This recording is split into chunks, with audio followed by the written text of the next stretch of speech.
Hello everyone, आपका स्वागत है study for awareness YouTube channel पर। आज हम लोग भारत एवं चीन के स्वास्थ्य व्यवस्था पर एनालिसिस करेंगे और तुलनात्मक अध्ययन करेंगे कि दोनों में क्या समानता है और दोनों में क्या असमानता है और भारत चीन एक दूसरे से क्या इसे सीख सकता है। तो चलिए शुरू करते हैं। चीन से पहले शुरू करते हैं। चीन का कुल आबादी विश्व में प्रथम स्थान पर है और यह लगभग 145 करोड़ है। 145 करोड़। चीन का जीडीपी विश्व में दूसरे स्थान पर है, जो प्रथम स्थान पर अमेरिका है। चीन का कुल जीडीपी है 14.72 ट्रिलियन अमेरिकी डॉलर। स्वास्थ्य बजट चीन का कुल बजट का 5.7% स्वास्थ्य पे बजट पर खर्च करता है। चीन में प्रति व्यक्ति जीडीपी 2025 के अंत तक 12,783 यूएस डॉलर पहुंचने की उम्मीद है। 2021 के आंकड़े के अनुसार चीनी मुख्य भूमि पर कुल 10,30,935 स्वास्थ्य सेवा संस्थान स्थापित हो चुके हैं। इसमें 36,570 अस्पताल, 9,77,790 प्राथमिक स्वास्थ्य के क्लिनिक हैं। एनएचसी के आंकड़ों से पता चलता है कि इंटरनेट की सहायता से चीन में 3,000 से अधिक चिकित्सा संस्थान उन लोगों के लिए ऑनलाइन चिकित्सा और नर्सिंग सेवा प्रदान करते हैं जो व्यक्तिगत रूप से वहां जाने में असमर्थ है। 3275 अस्पताल हैं जो आमतौर पर विश्वविद्यालयों, प्रांतों, बड़े शहरों में बड़े चिकित्सा केंद्रों के संबद्ध अस्पताल हैं। 12,649 प्राथमिक अस्पताल हैं और 9,798 वर्गीकृत अस्पताल हैं जो आमतौर पर निजी अस्पताल हैं। उसके बाद ऊपर जो भी बताए गए हैं अस्पतालों की छोड़कर शहरी क्षेत्रों में 36,160 सामुदायिक स्वास्थ्य सेवा केंद्र हैं और ग्रामीण क्षेत्रों में 34,943 टाउनशिप स्वास्थ्य केंद्र भी हैं। WHO के अनुसार 2.5 डॉक्टर प्रति 1,000 लोगों पे है। यह आंकड़ा 2021 का है। उसी साल 2021 में देश भर में चिकित्सा संस्थानों में बिस्तरों की संख्या 9.4 मिलियन तक पहुंच गई है। अस्पतालों में 7.4 मिलियन, टाउनशिप स्तर के स्वास्थ्य केंद्रों में 1.7 मिलियन, सार्वजनिक स्वास्थ्य संस्थानों में और 0.3 मिलियन शामिल है। इसके अलावा देश भर में कुल 67,153 ICU बेड है। WHO के अनुसार 5.2 बेड प्रति 1,000 लोगों पे उपलब्ध है। चीनी सरकार ने एक स्वास्थ्य बीमा प्रणाली भी स्थापित की है जो लगभग 96% आबादी को कवर करती है और 1.36 बिलियन से अधिक लोगों को लाभान्वित करती है। नतीजतन चीन की 95% से अधिक आबादी सार्वजनिक बीमा प्रणाली द्वारा कवर की जाती है। 2021 के आंकड़ों से देखा जाए तो स्वास्थ्य व्यय पर चीन का जीडीपी का अनुपात 6.5% है, जो एक विकासशील देश के नाते बहुत उत्कृष्ट है। प्रति व्यक्ति स्वास्थ्य पर व्यय 838 यूएस डॉलर है। यह भी एक विकासशील देश के नाते बहुत बेहतर है और इन्हें उच्च श्रेणी में खड़ा करता है। हालांकि इतने सारे उपलब्धियों के बाद चीन में कुछ समस्या भी है।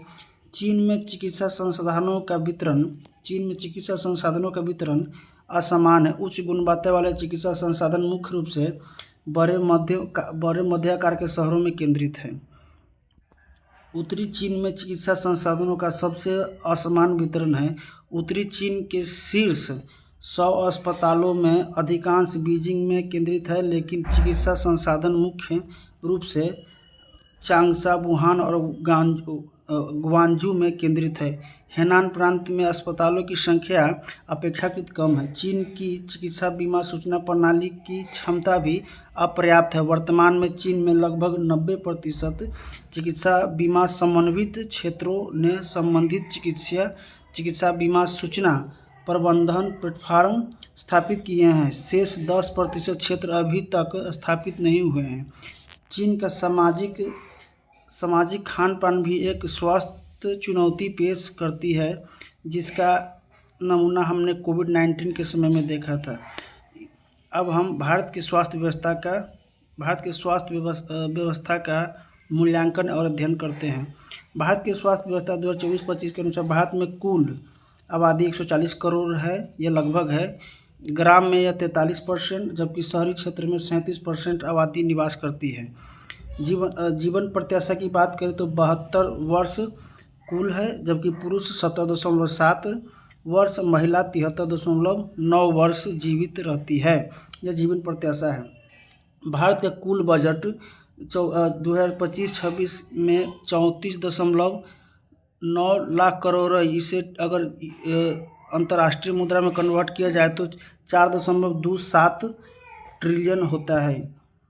इसके अनुसार स्वास्थ्य क्षेत्र के लिए इस बजट में स्वास्थ्य क्षेत्र के लिए भारत सरकार ने 95,957 करोड़ सरकार का खर्च 57 करोड़ आवंटित किया है, जो कि तुलनात्मक रूप से कम है। सरकार का खर्च PMJY योजना के कारण 29% से बढ़कर 48% हो गया है। इस योजना के कारण सरकार द्वारा बीमा कवर 5.87% हो गया है। आयुष्मान भारत योजना में 50 करोड़ लोगों को 5 लाख तक बीमा कवर करने की बात की गई है। हालांकि कई राज्यों में लागू भी किया गया है। सार्वजनिक टीकाकरण योजना में 94% आबादी शामिल है। इसमें 11 प्रकार के रोगों शामिल है। मुख्य रूप से इंद्रधनुष योजना है, उसकी इसमें ज़्यादा शामिल किया गया है। वर्ष 2019 में संसद में पूछे गए सवाल में कहा गया, भारत में सरकारी अस्पताल 23,851 है, केंद्रीय अस्पताल 22 है। 22 एम्स के बारे में बात की जा रही है। हालांकि 2025 में ये बढ़कर के और भी 25 के आसपास हो गया है। फिर भी चीन से तुलना करें तो बहुत कम है। वहीं डॉक्टर लगभग 13 लाख है। सरकार द्वारा शुरू किया गया स्वास्थ्य बीमा संबंधी योजनाएं इस प्रकार है: आयुष्मान भारत, HIV श्रम जगत पर राष्ट्रीय नीति, जननी शिशु सुरक्षा योजना, ट्रकोमा मुक्त भारत मिशन, इंद्रधनुष योजना, राष्ट्रीय आयुष्मान मिशन आदि। नेशनल फैमिली हेल्थ सर्वे 5 के अनुसार भारत में प्रजनन दर 2 है, जो TFR रेट यानी टोटल फर्टिलिटी रेट 2.1 से कम है। 2.1 का मतलब है कि जितना जन आबादी होगा उतना बना रहेगा, लेकिन यहाँ दो है। इस तरह से आबादी भारत की घटेगी। 23.3% महिलाओं की शादी 18 साल से कम उम्र में हो जाती है। वहीं पुरुष 17.7% पुरुष की शादी उनके निर्धारित उम्र से कम हो जाता है। 66% बच्चा देने योग्य महिला गर्भ निरोधक गोलियों का प्रयोग करती है। यह नेशनल सर्वे 5 जो रिपोर्ट आया है उसका अनुसार है। घरेलू हिंसा कोविड के बाद बढ़ा है और 29.3% हो गया है। संस्थागत जन्म 89%।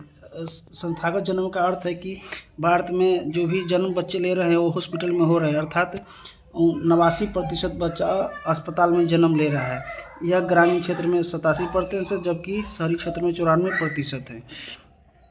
भारत के 77% बच्चे सरकारी टीकाकरण से कवर